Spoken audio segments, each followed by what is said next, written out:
The Hidden Laws of Wealth. Part 1. There is an invisible map that governs the journey to wealth, though most people walk past it without ever noticing. They chase money as if it were a wild bird, always escaping from their hands, never stopping long enough to ask, what truly creates wealth? Napoleon Hill, after decades of studying the greatest achievers in history, discovered that riches are never the result of luck or chance. They are built brick by brick on laws as precise as the laws of gravity. When you understand them, you don't need to chase wealth, you attract it. Imagine standing in a silent room. On a wooden table in front of you lie 2 envelopes. First envelope contains a check for $100,000. It is real, ready to cash, without conditions. The second envelope is different. Inside it, there is no money, only an old worn-out notebook, its pages filled with 10 principles, written in faded ink. Most people, without hesitation, would grab the first envelope. They would celebrate for a moment. But within a few months, that money would disappear, and their life would return to the same struggles. The wise few, however, would choose the notebook, because they understand a truth that Napoleon Hill repeated.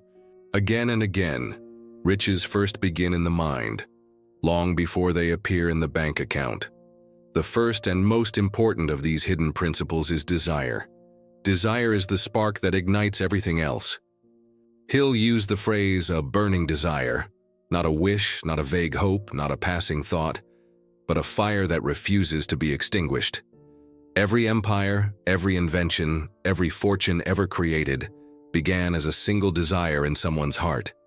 Think of Thomas Edison, who failed more than 10,000 times before he produced the electric light bulb. What kept him moving? It was not luck. It was not intelligence alone. It was desire, so strong that failure became nothing more than information.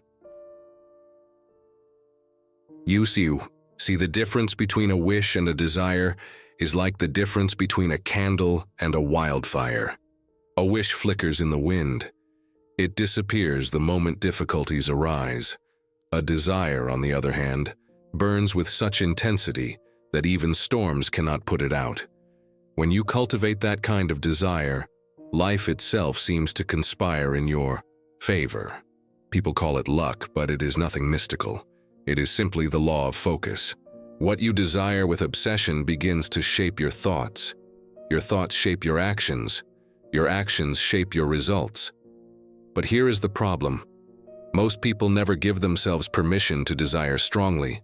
They are afraid of wanting too much, afraid of failing, afraid of disappointment. So they keep their dreams small, safe, hidden in the shadows. They settle for mediocrity, convincing themselves that it is wisdom. But mediocrity is not wisdom. It is surrender. And Napoleon Hill warned, weak desire brings weak results, just as a small fire makes a small amount of heat. So let me ask you, what is the one thing that sets your soul on fire? Not what your family expects of you, not what society told you to want, but the dream that keeps you awake at night. That is the seed of wealth. Until you define it with absolute clarity, you will wander in circles. A ship without a destination cannot complain when the winds carry it everywhere. Hill taught his students to write down their desire in clear, specific terms. Not, I want to be rich, but I will accumulate $1 million by this date. Through this method, by providing this service in exchange for this value. Why so specific? Because the subconscious mind cannot work with vagueness. It needs instructions as precise as coordinates on a map. When you declare your desire with certainty, repeat it daily, and back it with faith, you begin to program your inner world. Think of desire as planting a seed. If you only drop the seed on the ground and walk away, nothing will grow. The sun will dry it, the wind will carry it, the birds will eat it. But if you plant it deep, water it daily, protect it from weeds, eventually it breaks the soil and becomes a tree. And here is the miracle. That tree produces fruit far greater than the tiny seed ever seemed capable of. Every person who transformed poverty into wealth, weakness into strength, darkness into light, began with desire.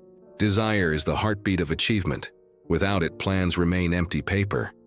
Without it, opportunities pass unnoticed. Without it, the mind drifts aimlessly like a boat without sails. But with desire, a young man with nothing but a vision can become a titan of industry. A child with curiosity can grow into a scientist who changes the world.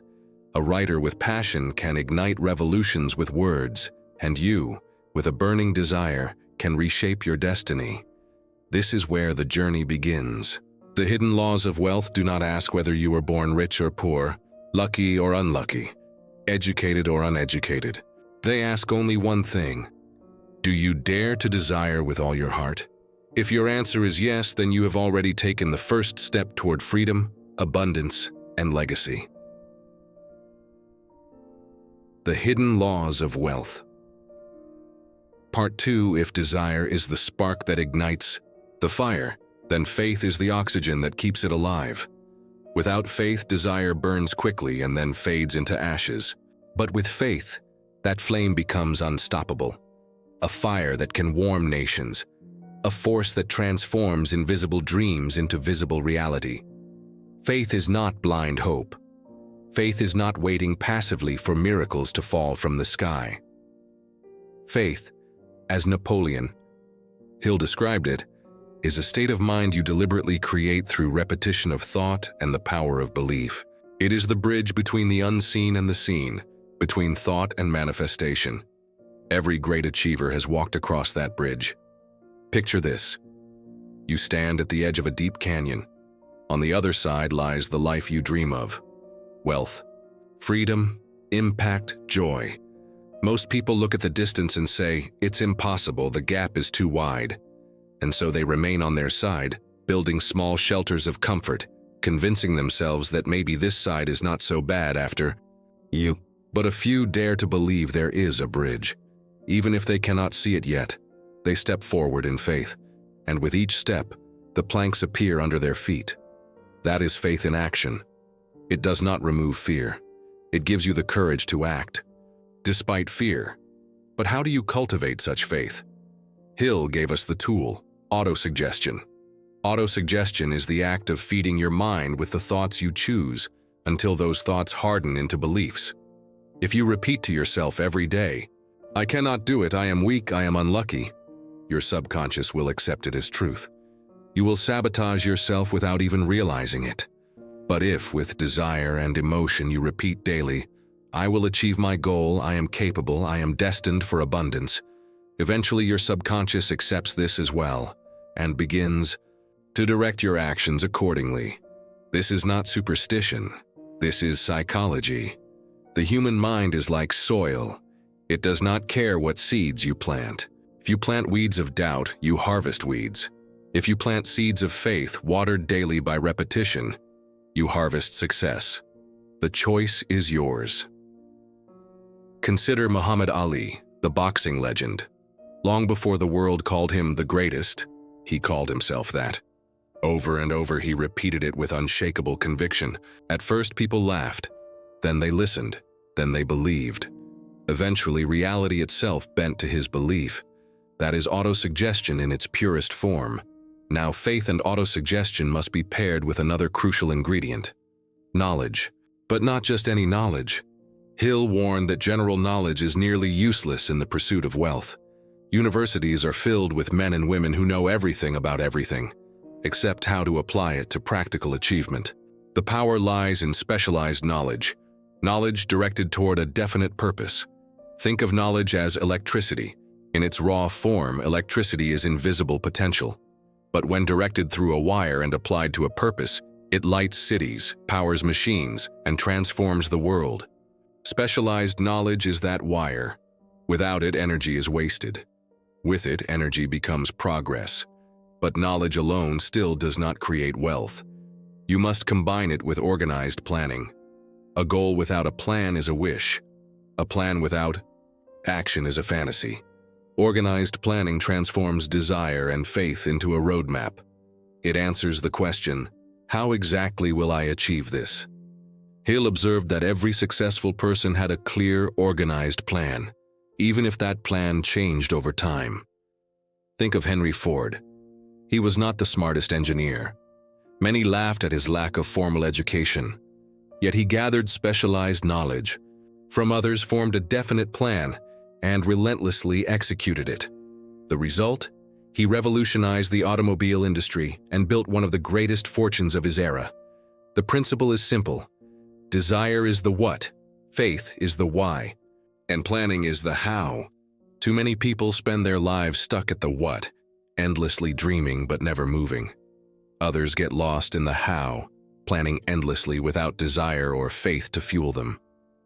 The formula demands all three: a burning desire, unshakable faith, and a plan of action. So ask yourself, have you written your plan? Have you put your desire into words, your faith into affirmations, and your knowledge into a structured roadmap? Or are your dreams still floating like clouds, beautiful but without form? The mind is both your greatest ally and your greatest enemy. If you direct it, it builds bridges where others see canyons. If you neglect it, it builds prisons where others see freedom. The choice is daily, deliberate, and yours alone. This is why Hill insisted, whatever the mind can conceive and believe, it can achieve. Conceiving is desire, believing is faith, achieving is the result of planning and action. Put these together, and you begin to see wealth not as luck but as law, the hidden laws of wealth. Part 3: Desire gives you the destination. Faith gives you the fuel. Knowledge and planning give you the map. But even with these tools, most people still fail because they lack the courage to decide and the strength to persist. Napoleon Hill observed something remarkable. Successful people make decisions quickly and change them slowly, while unsuccessful people make decisions slowly and change them often. Why? Because indecision is the thief of opportunity.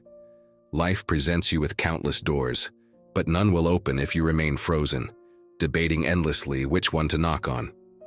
Picture a traveler standing at a crossroads. One road leads to prosperity, the other to poverty. But the traveler cannot choose. He waits, hoping for certainty, for a sign in the sky, for perfect conditions. Days turn into months, months into years. By the time he chooses, the roads are overgrown and the opportunity has passed. That is the price of indecision. Decision requires courage. It demands that you act in the face of uncertainty, that you bet on yourself when no guarantees exist.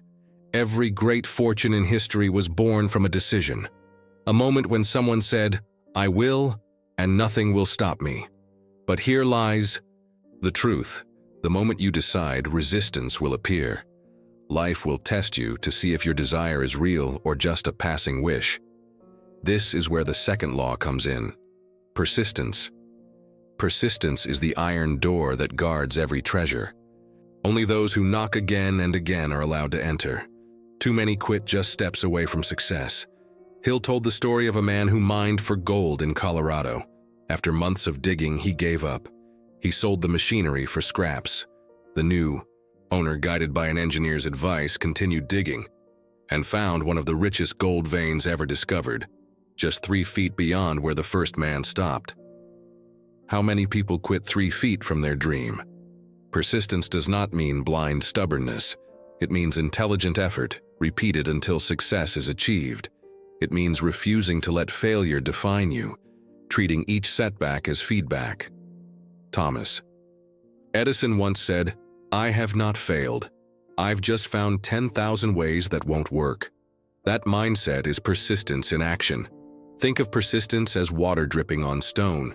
One drop seems powerless, but over time, the stone is shaped, carved, transformed, not by force, but by consistency.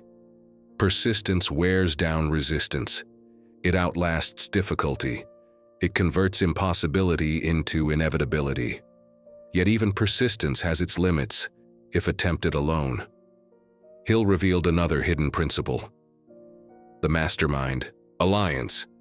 No one ever succeeds in isolation. Every empire is built by many hands. The mastermind is not just a group of friends. It is a deliberate union of minds, aligned with a common purpose, sharing knowledge, strength, and encouragement. Think of a single spark. Alone, it flickers and dies, but when joined with other sparks, it becomes a roaring fire. This is the mastermind principle. The energy of many minds united creates a force greater than the sum of its parts. Look at Andrew Carnegie, the steel magnate. He admitted that he knew little about steel production. His genius was in building a team of experts who did. Together, through the mastermind principle, they created an empire. Henry Ford, too, gathered brilliant minds around him, not because he knew everything, but because he understood that collective intelligence multiplies power. The mastermind also provides accountability. Alone, it is easy to quit. Surrounded by others, quitting feels like betrayal, not just of yourself, but of the group. In a mastermind, your belief is strengthened by the belief of others. Your weaknesses are balanced by their strengths. Your vision is magnified by their energy. So ask yourself, have you decided what you want? Have you committed with persistence that no obstacle can break? And have you surrounded yourself with a mastermind, people who lift you higher, challenge you, and walk the journey with you? The truth is, no one climbs the mountain of success alone. Even the strongest climber needs ropes, guides, and companions. The summit is reached not by solitary effort, but by alliance, decision, persistence, and mastermind. These three principles act like the hammer, the chisel, and the sculptor's hand. Decision strikes the first blow, persistence continues. The work and the mastermind ensures the vision is completed. Together, they carve desire into reality. Hill was clear. Opportunities are never lost. If you hesitate, they simply move to the person who had the courage to decide, the persistence to endure, and the wisdom to collaborate. The hidden laws of wealth. Part 4, you now understand that desire is the spark, faith is the bridge, planning is the map, decision is the trigger, persistence is the shield, and the mastermind is the multiplier. But Napoleon Hill took us even deeper, into the invisible forces that govern the human mind itself. He taught that the subconscious mind is like a fertile garden. Whatever seeds you plant, whether of fear or of faith, of abundance or of scarcity, it accepts without judgment and brings them to life. Most people unknowingly plant weeds. They allow negative news, gossip, criticism, and self-doubt to flood their subconscious daily. And then they wonder why their lives are full of frustration. But those who understand the law guard their minds carefully. They feed the subconscious with affirmations, visualization, gratitude, and clear instructions. Over time, the subconscious becomes an obedient servant, guiding their actions toward success, attracting opportunities, and aligning circumstances to their desires. Imagine your subconscious as a loyal but powerful horse. If you leave it untamed, it will run wild, dragging you into chaos. But if you train it with clarity and consistency, it will carry you faster and farther than you could ever travel on your own. Linked to the subconscious is the brain itself, which Hill described as both a broadcasting and receiving station. Thoughts are energy. When charged with emotion, they vibrate like radio waves, influencing not only your own behavior but also attracting people and circumstances on the same frequency. This is not magic, it is resonance. Just as a radio tuned to a certain frequency will only catch that station, your mind tuned to wealth, abundance, and service will naturally connect with opportunities others cannot even perceive. And beyond this, Hill spoke of something he called the sixth sense. This is the mind's highest function. The whisper of intuition, the sudden flash of insight, the inner compass that guides you when logic alone cannot. Many dismiss it, but history is filled with stories of great leaders, inventors, and creators who trusted a hunch, a dream, a gut feeling, and changed the world. The sixth sense is like a lighthouse in the fog. You cannot explain its light, but it keeps you from crashing on the rocks. Yet before anyone can fully activate these powers, they must confront the greatest enemy of all: fear. Hill identified 6 basic fears: fear of poverty, fear of criticism, fear of ill health, fear of loss of love, fear of old age, and fear of death. These fears are prisons of the mind. They paralyze decision, destroy faith, weaken desire, and strangle persistence. Picture a man locked in a cell. He rattles the bars, believing he is trapped forever. But what he does not realize is that the door has been open all along. Fear is that illusion. It convinces you of chains that do not exist, and yet millions live their entire lives behind those imaginary bars, never daring to step out. How do you break free? Through faith and action. Faith dissolves fear because it focuses the mind on possibility, not limitation. Action dissolves fear because motion replaces paralysis. The moment you step forward, fear loses its grip. When you put all these principles together, desire, faith, autosuggestion, specialized knowledge, planning, decision, persistence, the mastermind, the power of the subconscious, the brain's broadcasting, the sixth sense, and the mastery of fear, you discover what Hill called the philosophy of achievement. It is not a theory, it is a law. Just as fire burns and water flows downhill, these principles, when applied, produce wealth, not only of money, but of peace, love, service, and legacy. And here lies the greatest revelation of all. Wealth is not merely the accumulation of money. Wealth is the ability to live fully, to serve greatly, to love deeply, and to die knowing you have left the world better than you found it. Money is a tool, nothing more. In the hands of a man without purpose, it becomes a weapon of destruction. In the hands of one who understands these laws, it becomes a channel of blessing, building families, communities, and futures. So I ask you, will you live as a prisoner of fear, drifting aimlessly, or will you embrace these laws and shape your destiny? Will you choose the envelope with temporary cash or the notebook of eternal principles? The choice defines your life.